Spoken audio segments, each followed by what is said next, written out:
right, what is up? This is Trent with SoundLink Media once again at Spartanburg, South Carolina at Ground Zero. Today we have Chris from FLAW. How you doing, man? I'm good. How are you? Pretty good. Awesome. So you guys are rolling out on this headlining tour and everything. How's that tour been, health-wise, show-wise, all that cool stuff?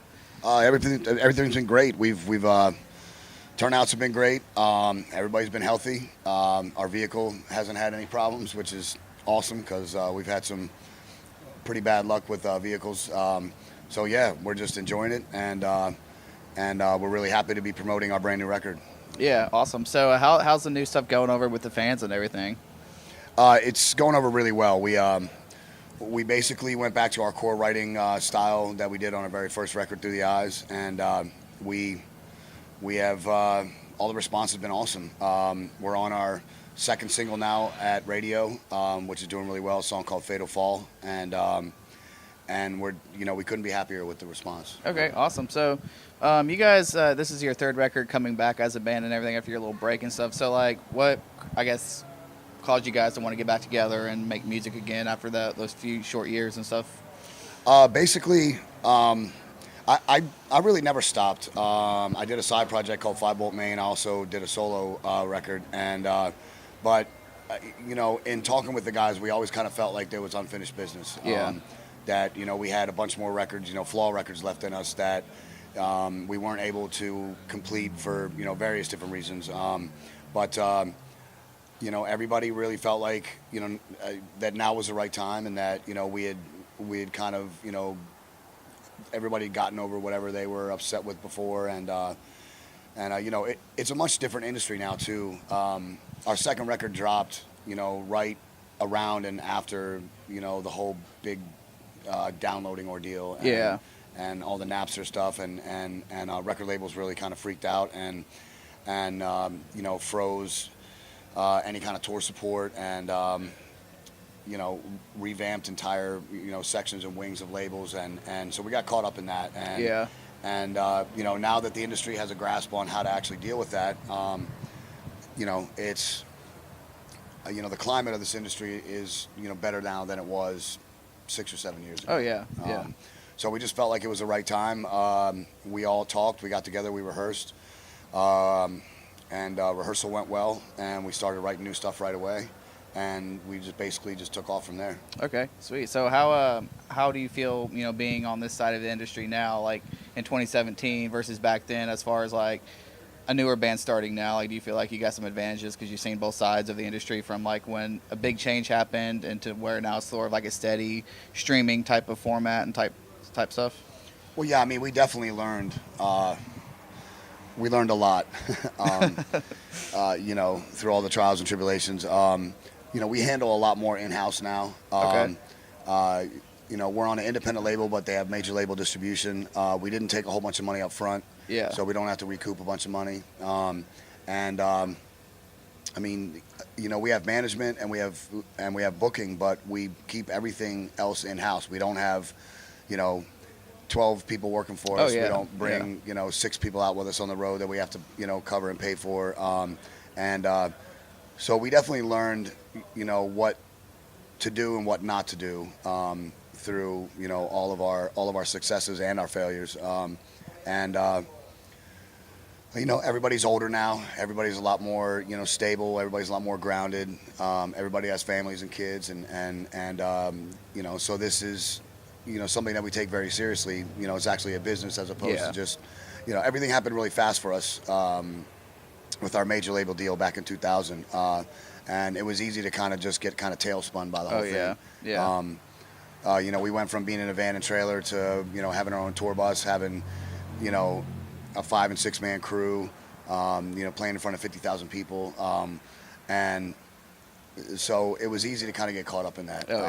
And now we're older, we're much more mature. We know what we want, and we know how to get it. So it's a much better situation overall. Yeah. Now with this new album and stuff, do you feel like with Spotify, Apple Music, that streaming stuff, do you feel like that's helped you guys more and currently, or do you sort of wish it was back like in the 90s where you had to go out to a store and buy a physical album in order to listen to it, rather than just going to a website, click and play, and even though it's legal, but you click and play and streaming it, and therefore the artist isn't getting a lot of money from that versus buying the actual record? So well, I mean, there's still downsides to the whole process. Before people would, buy an entire CD just for a couple songs. Yeah. Now you can go on iTunes or Spotify and you can download just the songs you like. Yeah. So it gives the consumer more control, which is good. But at the same token, I mean, you can see it all across the country. There's, record stores are closing down left and right. Oh yeah. I mean, there used to be, 20 different chains of record stores all across the country. Now there's 3 or 4. Yeah. So, there's pros and cons to it. Music is more accessible to people. One of the things that I always found interesting back in the day was that, the people that would live in towns where there wasn't a store that sold our CD. So they could order it from the label, through snail mail and, wait for it. Or they could drive an hour or 2 hours, Yeah. To go get it. Whereas now, as long as you have internet or you have a smartphone, you can just order it and it's there Yeah. instantly. So there are positives. I mean, like I was talking about before, with the record industry not really knowing what to do, with the whole internet explosion and with downloading, they figured out how to use the internet to their advantage as far as advertising. Yeah. I mean, back in the day, we used to have to walk through, a city and hang up flyers on telephone poles. Oh yeah. Now with social media and with Facebook posts and Yeah. stuff, you can basically let almost an entire city know about a show, with a couple clicks of a button. Oh yeah. Yeah. So there are positives and negatives. I think you have to embrace it. With any technology, you have to embrace it. And you either learn, to use it and to work with it, or you become bitter and you kind of just, tuck yourself into a corner. Yeah. And we're not willing to do that. So we've definitely embraced it. Okay. Now your new album, I believe I saw that one charted on the Billboard 200 Yeah. and stuff. So how'd that feel for you guys, seeing that, it's being, we're talking about this whole like downloading and stuff. How's that feel, in this day and age, you were able to get an album on that chart? I mean, it feels great. It's one of those things that we definitely wanted people to respond to it the way they did, but we also wanted to make sure that we were true to our sound. Mm-hmm. and not sacrifice any of that. I think the highest spot, our newest single right now, Fatal Fall, the highest it hit was I think 22 or 23. Congratulations. Which is awesome. Yeah. Yeah. And it goes to show you that if you have the right team in place and you have the right people working with you and for you, and you actually embrace the internet and social media, that you can get stuff done. Okay. You don't really need a major label anymore to do that. Yeah. Yeah. So let's talk about a little bit of the content on the record and stuff. Where did a lot of the ideas come from? So is it more of a conceptual record, or was it more just like a collection of songs or different stories and stuff you guys put on there? I wouldn't really call it a concept record. Lyrically, I always try to talk about only things that I actually know about. Yeah. Things that I've either personally experienced or something that I've seen. And I also, like to try to stay up, kind of with current events and everything that's going around us, on the planet, but also in this country. So there's a song about PTSD-related suicide and combat veterans in the military. There's a song about reaching out to people, when you need help. There's songs about positive and about negative. The album's called Divided We Fall, which, is basically, where I see this country now is extremely divided, more than I've seen in a long time. Yeah. Without becoming too political, because, our music and my lyrics aren't completely, political based. But, there is a part of that resonates with me because, I have kids and I'm concerned about, the way the country's going to be when they're my age. And, it's one of those things where I think too many people kind of sit back and watch stuff happening but don't really do anything about it. And I'm trying not to go off on a political No, you're good, man. tirade right now, but it's I mean, like with the riots and the protests that are happening right now, like that's not doing anything about anything. Yeah.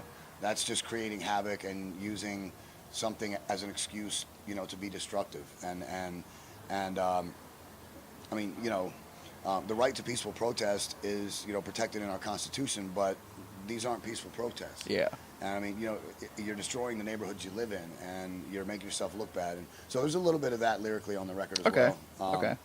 But I mean, I try to put my heart and soul into everything, and just make sure I don't talk about something I don't know. Yeah. So as a musician and stuff, touring the world, whether it be overseas or in America and stuff, just as your whole career, how has your view of the world, whether it be in a political sense or spiritual sense or whatever, been changed and stuff? The stuff you've seen overseas or in your own backyard?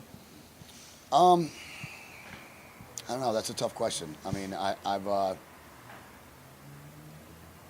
grew up right outside of Washington D.C. So I've seen some pretty crazy things even as a child. But I think basically that unfortunately, mainstream media has taken control of what the general public in this country actually believes, and it can stray things in the wrong direction. And they're worried about ratings; they're not worried about fixing anything. Yeah. Overseas, I mean, we had a blast over there. It's a whole different world. But the people over there love American rock and American metal. And we did Ozfest Europe over there. We did a bunch of tours with El Nino and Kitty and Mushroom Head, American Head Shards, and it's really, I mean, it's not that much different, like, because we were in a different venue every night. Yeah. And that's what we do here stateside too. I don't really think that it's changed my perception of things, but I think that as the younger generation starts, to get older and they start to kind of act out on things that they don't like, there definitely is a difference from, the time that I grew up to the time my kids are growing up in. Yeah. Some of it's scary, some of it I'm still hopeful for. But I wouldn't trade this job for the world, and having the chance, to travel the country and to travel the world and try to spread hope and try to spread camaraderie. It's a blessing for sure. Okay, awesome. So after this tour and stuff, do you have any plans for the spring or summer you can let out of the bag yet? Yeah, I mean, we're going to tour throughout the rest of the year on this record. We're looking at some summer festivals. I really can't say which ones yet because they're not locked in. But we are looking at a couple festivals, and we're going to continue to headline as well on top of that. So, and then we're probably going back overseas towards the end of the year, probably fall. Okay, awesome. Well, thanks for talking to us today, and looking forward to seeing you guys. So, awesome. All right, brother. Thank you, guys. All right. Appreciate it.